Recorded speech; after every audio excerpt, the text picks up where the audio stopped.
ಕಲಿಮಲ ಹುತವಹ ಸುಭಗ ಮಹೋತ್ಸವ ಶರಣದ ಕಲ್ಕಿಶ ಭವ ಮಮ ಶರಣ.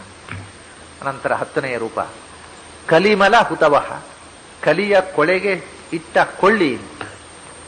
ಕಲಿ ಎಂಬ ಕೊಳೆಗೆ ಇಟ್ಟ ಕೊಳ್ಳಿ, ಅದನ್ನು ಸುಟ್ಟ ಕೊಳ್ಳಿ ಇದು. ಕಲಿಮಲಕ್ಕೆ ಹುತವಹ ಅಂದರೆ ಅಗ್ನಿ. ಈ ಕಲಿಕಾಲದ ದೋಷಕ್ಕೆ ಬೆಂಕಿಯಾಗಿ ಬಂದೆ ಕಲಿದೋಷವನ್ನು ಸುಟ್ಟು ಕೃತಯುಗವನ್ನು ಪ್ರಾರಂಭ ಮಾಡಿದೆ ಮೂಲಯುಗ. ಕಲಿಮಲ ಹುತವಹ ಸುಭಗ, ಕಲ್ಕಿಯ ರೂಪದಲ್ಲಿ ಸುಭಗ ಅಂದ್ರು. ಸುಭಗ ಅಂತಂದ್ರೆ ಭಗ ಅಂದ್ರೆ ಭಾಗ್ಯ. ಅದೇ ಹಿಂದೆ ಭಗವಾನ್ ಅಂತ ಹೇಳ್ತೇವೆ. ಭಗವಂತನಿಗೆ ಪೂರ್ಣ ಪ್ರಮಾಣದಲ್ಲಿ 6 ಗುಣಗಳಿರತಕ್ಕವನನ್ನ ಭಗವಾನ್ ಅನ್ನುತ್ತೇವೆ. ಅವನನ್ನೇ ಸುಭಗ ಅಂದ್ರು. ಪರಿಪೂರ್ಣವಾದ 6 ಗುಣಗಳು, ಷಡ್ಗುಣ ಪೂರ್ಣ ಅಂತ. ಜ್ಞಾನ, ಶಕ್ತಿ, ಬಲ, ಐಶ್ವರ್ಯ, ವೀರ್ಯ, ತೇಜಸ್ಸು ಅನ್ನತಕ್ಕಂಥ 6 ಗುಣಗಳು. ಈ 6 ಗುಣಗಳು ಏನು ಅನ್ನುವ ವಿವರಣೆಯನ್ನು ನಾನು ಈ ಹಿಂದೆ ಮಾಡಿದ್ದೆ. ಆದ್ರಿಂದ ಈಗ ಮತ್ತೆ ಮಾಡುವುದಿಲ್ಲ. ಈ ಶಬ್ದಗಳನ್ನಷ್ಟು ಹೇಳಿದೆ. ಜ್ಞಾನ, ಶಕ್ತಿ, ಬಲ, ಐಶ್ವರ್ಯ, ವೀರ್ಯ, ತೇಜಸ್ಸುಗಳೆಂಬ ಷಡ್ಗುಣಗಳು ಪೂರ್ಣ ಪ್ರಮಾಣದಲ್ಲಿ ಇರುವವನು ಸುಭಗ. ಸುಭಗ ಅಂದ್ರೆ ಮಹಾಭಾಗ್ಯಶಾಲಿ ಅಂತ ಅರ್ಥ. ಭಾಗ್ಯ ಅಂದ್ರೆ ಜೀವನದ ಬಹಳ ದೊಡ್ಡ ಭಾಗ್ಯ ಅಂದ್ರೆ ಈ 6 ಗುಣಗಳು. ಅದು ಪೂರ್ಣ ಪ್ರಮಾಣದಲ್ಲಿರುವುದು ಭಗವಂತನೇ. ಆದ್ರಿಂದ ಭಗವಂತನೇ ನಿಜವಾದ ಭಾಗ್ಯಶಾಲಿ. ಅಥವಾ ಐಶ್ವರ್ಯಸ್ಯ ಸಮಗ್ರಸ್ಯ ವೀರ್ಯಸ್ಯ ಯಶಸ್ಶ್ರಿಯ ಜ್ಞಾನ ವೈರಾಗ್ಯಯೋಶ್ಚೈವ ಷಣ್ಣಾಂ. ಐಶ್ವರ್ಯ, ವೀರ್ಯ, ಯಶಸ್ಸು, ಶ್ರೀ, ಜ್ಞಾನ ಮತ್ತು ವೈರಾಗ್ಯ, ಇವು 6 ಷಡ್ಗುಣಗಳು ಅಂತ ಕೆಲವು ಅಭಿಪ್ರಾಯದಲ್ಲಿ. ಕೆಲವು ಕಡೆ ಹೇಳ್ತಾರೆ ಇವು ಒಂದಕ್ಕೊಂದು ಪೂರಕವಾಗಿರುವ, ವಿರೋಧ ಏನೂ ಅಲ್ಲ.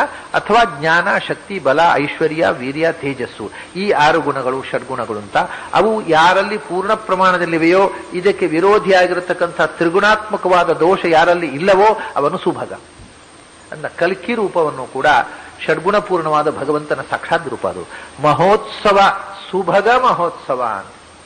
ಮಹೋತ್ಸವ ಅಂದ್ರೆ ಮಹಾ ಸಂತೋಷ, ಜನರಿಗೆ ತುಂಬಾ ಸಂತೋಷವನ್ನು ಉಂಟು ಮಾಡಿದ. ಕಲಿಯ ದೋಷವನ್ನು ನಾಶ ಮಾಡಿ ಜಗತ್ತಿನಲ್ಲಿ ಮತ್ತೆ ಕೃತಯುಗದ ಆರಂಭಕ್ಕೆ ಕಾರಣವಾದ ಹೊಸ ಯುಗ ಆರಂಭದ ಉತ್ಸವಾಚರಣೆ ಮಾಡಬೇಕಾದಂತ. ಅಷ್ಟೇ ಅಲ್ಲ, ಸುಭಗ ಮಹೋತ್ಸವ. ಸುಭಗರಿಗೆ ಮಹೋತ್ಸವ, ದೊಡ್ಡ ಸಂಭ್ರಮ. ಸುಭಗರು ಭಾಗ್ಯವಂತರು, ಜ್ಞಾನಿಗಳು, ಸಾತ್ವಿಕರು, ಸಜ್ಜನರಿಗೆ ದೊಡ್ಡ ಸಂಭ್ರಮ ನೀನು ಅಂತಂದ್ರೆ ಸುಭಗ ಮಹೋತ್ಸವ. ಯಾಕೆಂದ್ರೆ ಜ್ಞಾನಿಗಳಿಗೆ ಮತ್ತೆ ಅವರ ಸಾಧನೆಗೆ ಅನುಕೂಲವಾಗಿರತಕ್ಕ ಯುಗವನ್ನ ಜಗತ್ತಿಗೆ ನಿರ್ಮಾಣ ಮಾಡಿ ತೋರಿಸಿಕೊಟ್ಟ. ಶರಣದ ಕಲ್ಕಿಶ ಭೌಮ ಶರಣ. ಶರಣದ, ಯಾರು ನಿನ್ನ ಬಳಿಗೆ ಬಂದು ಪಾದಕ್ಕೆ ಮಣಿದರೋ ಅವರಿಗೆ ಶರಣವನ್ನು ಕೊಡುವವ ನೀನು. ನೀನು ಶರಣದ ಅಲ್ವಾ, ಆದ್ರಿಂದ ನನಗೆ ಶರಣ ಕೊಡು. ಶರಣವನ್ನು ಬಂದವರಿಗೆ ರಕ್ಷೆಯನ್ನು ಕೊಡುವವ ನೀನು, ನನಗೂ ಅಂಥ ರಕ್ಷೆಯನ್ನು ಕೊಡು. ಓ ಕಲ್ಕಿಶನೇ ಅಂತಾರೆ. ಕಲ್ಕಿಶ ಒಂದು ಹೊಸ ಶಬ್ದವನ್ನು ಪ್ರಯೋಗ ಮಾಡಿದ್ದಾರೆ. ಈಗ ಪ್ರಿಂಟ್ ಆದ ಪುಸ್ತಕದಲ್ಲಿ ಶರಣದ ಕಲ್ಕೀಶ ಭವ ಮಮ ಶರಣ ಅಂತಿದೆ. ಕಲ್ಕೀಶ ಅಂತಂದ್ರೆ ಮಾತ್ರ ಜಾಸ್ತಿ ಆಗತ್ತೆ. ಅದನ್ನ ಯಾರು ಪ್ರಾಚೀನ ಗ್ರಂಥದಲ್ಲಿ ಹಾಗೆ ಬರೀದಿಲ್ಲ. ಶರಣದ ಕಲ್ಕಿಶ, ಇದು ಕಲ್ಕಿ, ಅವನು ಶ. ಈಶ ಅನ್ನೋ ಶಬ್ದ ಅಲ್ಲ, ಅಲ್ಲಿ ಶ ಶಬ್ದ. ಶ ಅಂದ್ರೆ ಏನು? ಹಿಂದೆ ಬಂದಿದೆ. ಮತ್ಸ್ಯಕ ರೂಪ, ಸೂಕರ ರೂಪಕ, ಕೂರ್ಮ ಸ್ವರೂಪಕ, ಆನಂದ ರೂಪ.